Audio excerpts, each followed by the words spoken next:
इस एपिसोड की शुरुआत होती है और बेबुआ बोलती है कि मुझे हमारा पीछा करते हुए कोई नहीं दिखता। वो बहुत टेंशन में होती है। तो फिर चंग बोलता है, बेबुआ आप और मम्मी मेरे साथ चलिए, मैं आपको पहले एक सेफ जगह पे पहुंचाकर फिर दूसरों को ढूंढने जाता हूँ। तो जैन बोलती है, अरे रुको, मुझे कोई वहां से दिख रहा है करके। उधर से जियो, माली और अजिया ये तीनों भागते हुए इनकी तरफ आ रहे होते हैं।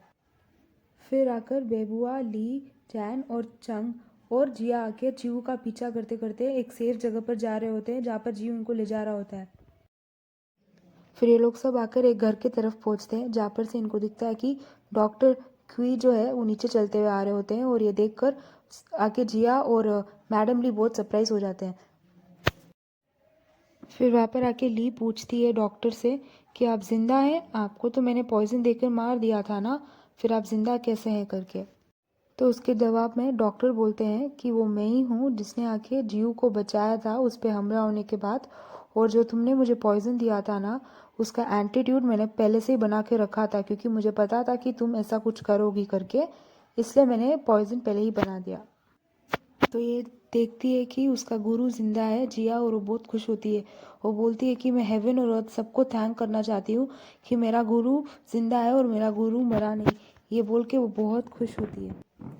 फिर ये कॉन्वर्जेसन होने के बाद सब जने आके घर के अंदर चले जाते हैं, खाली जिया, ली और डॉक्टर घर के बाहर होते हैं। फिर मैडम ली और डॉक्टर भी घर के अंदर जा ही रहे होते हैं, जितने में वो देखते हैं कि जिया आके सडनली गिर गई है। फिर ली और डॉक्टर भाग के जिया के पास जाते हैं और देखते हैं कि जिया को हुआ क्या है। फिर डॉक्टर उसका हाथ चेक करता है तो डॉक्टर को पता चलता है कि पॉइजन आके इसके शरीर में ब्लड के थ्रू फैल गया है। फिर सीन चेंज हो जाता है और हमें बताया जाता है कि जीहू आके चैंग से बात कर रहा होता है। जीहू चैंग को बोलता है कि मैं आपको थैंक करता हूँ कि आपने मेरे भाई बहन को बचा लिया। तो चैंग कहता है कि तुम्हें तुम्हारे भाई बहन की बिल्कुल भी टेंशन करने की ज़रूरत नहीं है, तुम्हारे भाई बहन एकदम इंग के पास एकदम उसके पैलेस में सेफ है। तो चंग कहता है उसको मेन टेंशन आकर ये है कि उसके पापा और उसके भाई ठीक है कि नहीं, उसे मेन उन्हें बचा। तो उसके लिए जीव बोलता है आप बिल्कुल भी टेंशन मत कीजिए, मैं किसी भी हालत में टीएन और टीएन के पापा को बचा के लाऊंगा। टीएन को मैं पहले एक बार खो चुका हूँ और मैं वापस बिल्कुल भी नहीं। जब जीव ये सब बोल रहा होता है पीछे से मैडम ली आ जाती है और वो सुन लेती है कि जीव बोल रहा था कि वो किसी भी हालत में टीएन को बचा के ही रहेगा। बट ये सब सुनकर सिचुएशन वहाँ पर बहुत ही ज़्यादा ऑकवर्ड हो जाती है। तब ये सिचुएशन बहुत ऑकवर्ड हो जाती है, इसलिए बेबू आके बोलती है बीच में कि हम आके जिया के लिए मेडिसिन बनाने जा रहे हैं ताकि उसका पॉइजन क्योर कर। फिर नेक्स्ट सीन में हमें बताया जाता है कि मैडम ली आके बहुत दुखी हो रही होती है कि ये जो कुछ भी हुआ है उनकी वजह से हुआ है। बट वो बोलती है कि मैंने जो कुछ भी किया है वो सिर्फ और सिर्फ मेरे बेटे के लिए किया है। जब लोगों को मेरे बेटे की सच्चाई पता चलती तो लोग दुनिया उसे बहुत गंदी नज़र से देखती। मुझे किसी भी हालत में मेरे बेटे को प्रोटेक्ट करना था। बेबुआ आके मैडम ली को समझाती है कि हमें आके थियन को एक इंसान की नज़र से ही देखना चाहिए, उसे जज नहीं करना चाहिए।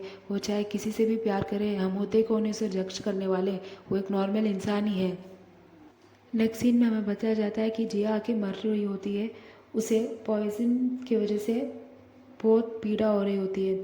तो वो बोलती है मैडम ली से कि मैडम ली आप मुझे प्रॉमिस कीजिए कि मैं मेरे गुजरने के बाद आप अपना और ठियन का बहुत अच्छे से ध्यान रखेंगी, और ठियन को मेरे तरफ से सॉरी बोलना कि मैं जब ज़िंदा थी मैंने उनको बहुत तकलीफ़ पहुँचाई है।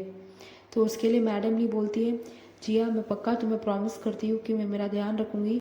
फिर नेक्स्ट सीन में माँ जो होता है वो आके एंटीट्यूड ढूंढ रहा होता है और वो आके हेड के पास जाता है और बोलता है कि मुझे बता एंटीट्यूड क्या है, नहीं तो मैं तुम्हें मार दूंगा करके। तो उसके लिए जसुआ बोलता है अगर मुझे मरना भी पड़े ना तो तुम्हारे जैसे तुच्छ आदमी को मैं कभी भी नहीं बताऊंगा एंटीट्यूड का है, तुम्हें मरना ही पड़ेगा करके। फिर नेक्स्ट सीन में हमें बताया जाता है कि चैंग और बेबुआ आके एक रूम में होते हैं और चैंग की तबीयत बिल्कुल भी ठीक नहीं हो रही होती है, वो सो रही होती है। फिर हमें बताया जाता है कि मैडम ली आके चैंग के लिए दवाई लेके आ रही होती है उसके रूम में। फिर चैंग बोलती है कि मैं मैडम ली की बनाई हुई दवाई नहीं लूँगी, किससे पता है इन्होंने दवाई में क्या पॉइजन मिलाया है, ये तो दवाई में पॉइजन मिला के डॉक्टर को भी दे देती है और इतने सारे लोगों को मारी हुई है, मैं इनकी हाथ की बनाई हुई दवाई। मैडम ली जवाब में कहती है अगर तुम्हें दवाई लेना है तो लो, नहीं तो मत लो, क्योंकि मैंने जो भी किया था मेरे बेटे के लिए किया था। अब मेरा बेटा ही मेरे पास नहीं है तो मुझे तुम्हें मार के कुछ नहीं मिलेगा, एटलीस्ट तुम्हारे पास तुम्हारा बेटा तो है।